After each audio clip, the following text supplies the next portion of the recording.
Laporan luar negara, 10 peminat kumpulan rock mati manakala berpuluh lagi cedera akibat berasak-asak sewaktu menyaksikan konsert di Bandung, Indonesia. Menurut polis, kebanyakan mangsa yang terkorban adalah remaja.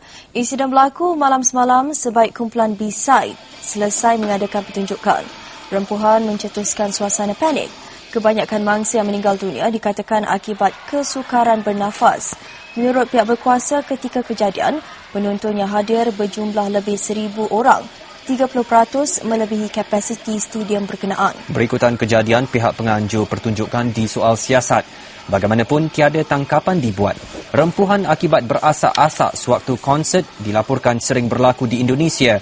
Berikutan kelonggaran garis panduan keselamatan.